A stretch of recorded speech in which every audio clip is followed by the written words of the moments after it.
அன்பான தேவ ஜனமே, விக்டரி காஸ்பல் சர்ச் விடுதலையின் விசேஷ சபை வழியால் உங்களுக்கு கிருபையும் சமாதானமும் உண்டாவதாக. இன்று தேவன் உங்களுக்கு தரும் ஆவிக்குரிய வார்த்தை என்ன அப்படின்னா, ஏசாயா 35:10, கர்த்தரால் மீட்கப்பட்டவர்கள் திரும்பி ஆனந்த களிப்புடன் பாடி சீயோனுக்கு வருவார்கள்.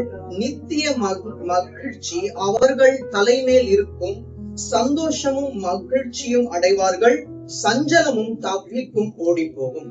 இதுல நம்ம ஆரம்பத்துல இருந்து படிச்சு பார்த்தா தேவன் ஒன்று பின் ஒன்றாக நமக்கு சில விஷயங்களை வெளிப்படுத்துகிறார். நீங்க நல்லா பாருங்க. முதல்ல கர்த்தரால் நாம் மீட்கப்பட வேண்டும்.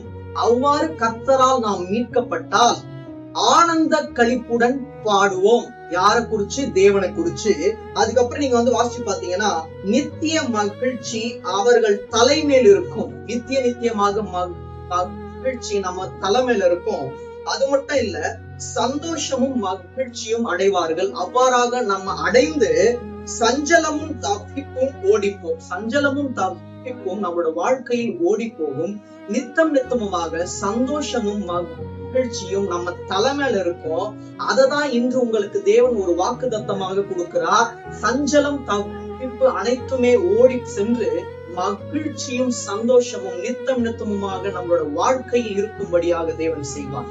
தேவன் தாமே இந்த வார்த்தை மூலமா உங்கள் யாவரையும் ஆசீர்வதிப்பாராம்.